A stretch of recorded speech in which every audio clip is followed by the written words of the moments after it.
සුබ දසක් වේවා ඔයගොල්ලෝ හැමෝටම.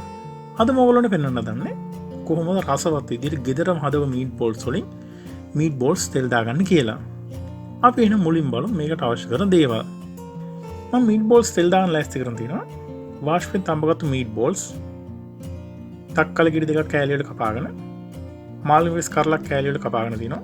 රටලුණු ගෙඩියක් හීනෙන් ලියාගෙන තියෙනවා. ආලු මිරිස් කරල් ටිකක් කෑලි වලට කපාගෙන තියෙනවා. එනසා කරාමනටි, කුරුඳු, කරපිංච, රම්පේ, ඉඟුරු, සුදුලූණු, කෑලි මිරිස් අවශ්‍ය ප්‍රමාණයට, දෙහිස්ම, තෙල් සහ ලුණු කුඩු. අද මම මීට් බෝල් එක හදාන්න ලෑස්ති කරන් තියෙනවා. අඹරගත්තු කුකුල් මස් ග්‍රෑම් 500ක්. ඕගොල්ලන්ට මේකට කැමති මසක් පාවිච්චි කරන්න පුළුවන්. අද මම චිකන් මීට් බෝල්ස් හදන ඉඳ මම පාවිච්චි කරන චිකන්. ඊට අමතරව අවශ්‍ය වෙනවා පාන් කුඩු ග්‍රෑම් 100ක් විතර ඕන වෙනවා. බිත්තර දෙකක්. චිකන් සීසනින් අවශ්‍ය වෙනවා මේ සැන්දක් විතර අවශ්‍ය වෙනවා. ඊට අමතරව අවශ්‍ය වෙනවා ගාලික් පවුඩර් එකෙන්, සුදුලුණු පවුඩර් එකෙන් මේ සැන් දෙකක් විතර. සුදුලුණු, එනසා, බේ ලීව්ස්, සූදුරයට තේ හැන්දක් විතර අවශ්‍ය වෙනවා.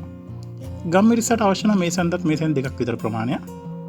ඊට අමතරව අවශ්‍ය වෙනවා කුරුඳු පොතු. හරි. මෙන්න මේ දේවල් ටික තමයි ඕන වෙන්නේ. අපි එහෙනම් බලමු කොහොමද මේක හදාගන්න කියලා. මේ මීට් බෝල් එක හදාගද්දි මුලින්ම අපි මේකට දාන කුළු බඩු මිශ්‍රණය හදාගන්න ඕනේ. මේ කුළු බඩු මිශ්‍රණය මම පාවිච්චි කරනවා බේ ලීව්ස්, ගම්මිරිසට, සූදුරු, කුරුඳු සහ එනසාල්. දැන් අපි මේ කුළු බඩු ටික කබලේ දාගෙන පොඩ්ඩක් බැද ගන්න ඕනේ. මෙන්න මේ විදිහට පෑන් එක ලිපේ තියාගෙන මේකට තෙල් මුකුත් දාන්න නැහැ. තෙල් නැතුව මේක අර කබලේ බදිනවා වගේ මේක බැද ගන්න ඕනේ.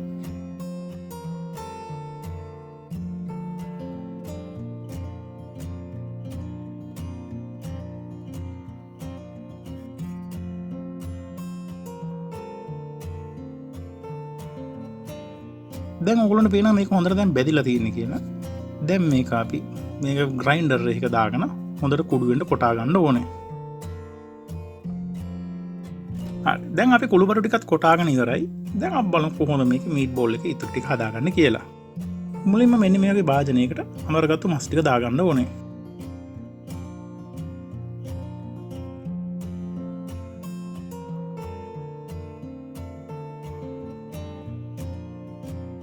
ඊට පස්සේ මම මේ මස් එකට දාගන්නවා මම අර කලින් අමරගත්තු කුඩු කරගත්තු කුළු බඩු මිශ්‍රණය. ඊට සුදු ලුණු පවුඩර්,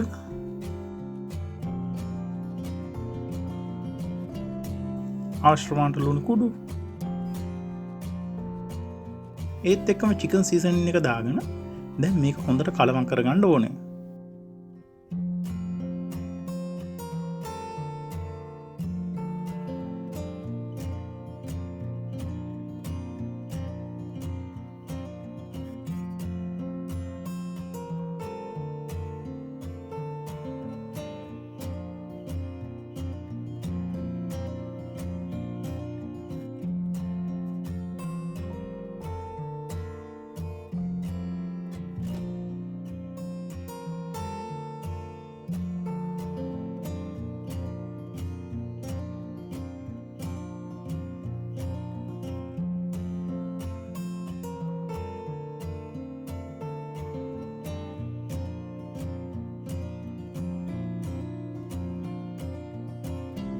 මේ විදිහට හොඳට කලවම් කරගත්තට පස්සේ දැන් මම ඒකට පාන් කුඩු ටිකක් දාගෙන ඊට පස්සේ තව පාරක් මේක හොඳට කලවම් කරගන්නවා.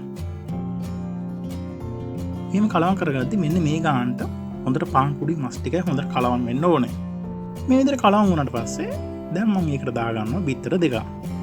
දැන් මේ බිත්තර ටිකක් දාගෙන මේක හොඳට අනා ගන්න ඕනේ. මේක බිත්තර දාලා අනාගද්දි මේක මෙලෙක් මේ මස් මිශ්‍රණේ මුලින් තිබ්බට වඩා මෙලෙක් වෙනවා. අන්න ඒ ගානට එනකම් මේක හොඳට කලවම් කරගන්න ඕනේ. දැන් අපි මස් ටික සේරම කලවම් කරගෙන ඉවරයි. දැන් සේරම දේවල් ටික හොඳට කලවම් වෙලා තියෙන්නේ. දැන් අපි බලමු කොහොමද මේක බෝල කරගන්න කියලා. මෙන්න මේ වගේ භාජනයකට පොඩ්ඩක් මම පාන් කුඩු ටිකක් ඉහගෙන තියෙන්නේ. ඊට පස්සේ මෙන්න මේ විදිහට පොඩි ප්‍රමාණයක් ඔයගොල්ලන්ට කැමති ප්‍රමාණයකින් ගන්න පුළුවන්. අරගෙන මෙන්න මේ වගේ හොඳට බෝල කරගන්න ඕනේ.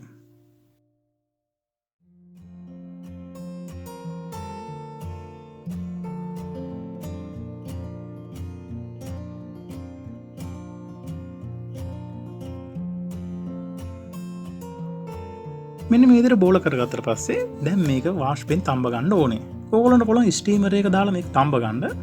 ස්ටීමර් එකක් නැත්නම් මෙන්න මේ විදිහට ඕගොල්ලන්ට භාජනය හදාගෙන සාස්පානක් ඇතුළේ මේ රැක්කයක් තියාගෙන ඒක උනත් දාලා තඹ ගන්න පුළුවන්. මෙන්න මේ විදිහට වතුර ටික හොඳට උතුරනකොට මම මේ මීට් බෝල් එකකින් එක පරතර එරියාන තියාගෙන ඊට පස්සේ මේක විනාඩි 10ක් 12ක් විතර වාෂ්පෙන් තඹ ගන්නවා.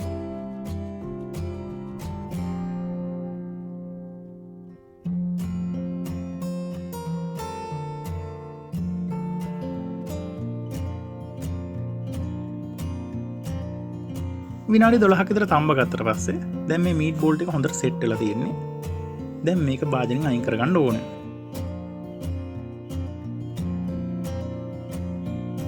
මේ විතර අයින් කරගත්තට පස්සේ දැන් මම ඊළඟ මීට් බෝල් ටිකත් අහපො තියා ගන්නවා මේකෙන්. මේකත් අර කලින් කිරුවා වගේම විනාඩි 12ක් විතර තඹ ගන්න ඕනේ.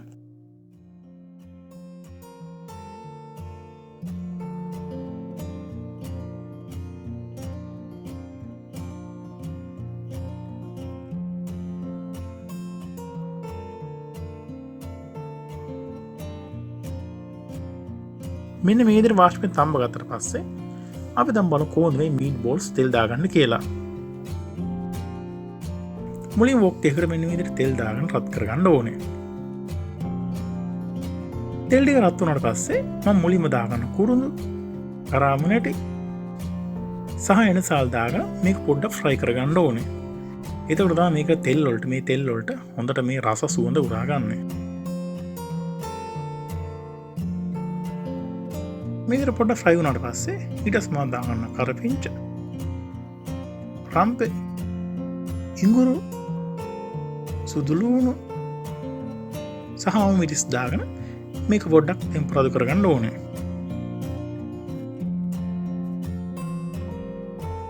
දැන් සුදු ලුණු මිරිස් ටිකක් ටෙම්පරාදු වෙලා තියෙන්නේ. දැන් මම මේක රට ලුණු දාගෙන මේක විනාඩියක් දෙකක් විතර පොඩ්ඩක් ටෙම්පරාදු කරගන්නවා.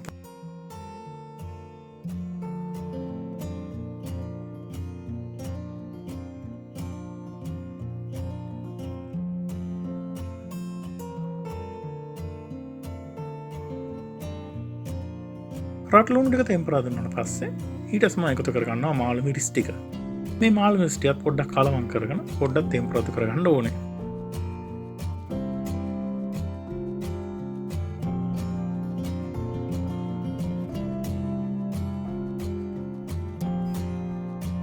ඊළඟ 4-5ක් විතර මේ විදිහට ලුණු මාළු මිරිස් ටික ටෙම්පරාදු කරගත්තට පස්සේ දැන් මේක හොඳට ටෙම්පරාදු වෙලා තියෙන්නේ. දැන් මම මේකට එකතු කරගන්නවා කෑලියට කපාගත්තු මීට් බෝල්ස්.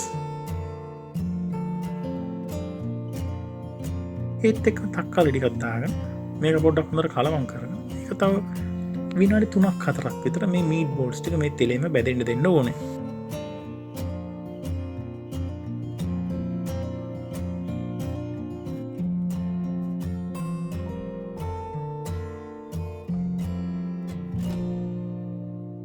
දැන් මීට් බෝල් ටික පොඩ්ඩක් ෆ්‍රයි වෙලා තියෙන්නේ. දැන් මම මේකට දාගන්නවා ලුණු කුඩු, කෑලි මිරිස්, ඒත් එක්ක දෙහිස්ම දාගෙන මේක දැන් විනාඩියක් විතර ගින්දර වැඩි කරගෙන පොඩ්ඩක් ටෙම්පරාදු කරගන්න ඕනේ.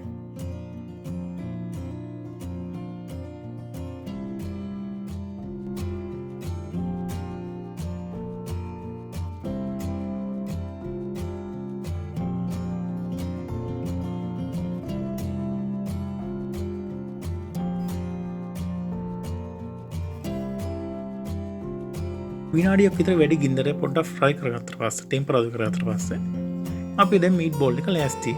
අපි දැන් බලමු කොහොමද මේක පිළිගන්නන්නේ කියලා. ඉතින් මෙන්න මේ විදිහට තමයි රසවත් විදිහට ගෙදරම හදපු මීට් බෝල්ස් වලින් මීට් බෝල්ස් තෙල් දාගන්නේ. ඉතින් ඔයගොල්ලෝ try කරලා බලන්න. නැවත වීඩියෝ එකකින් හමු වෙනතුරු සුබ දවසක්.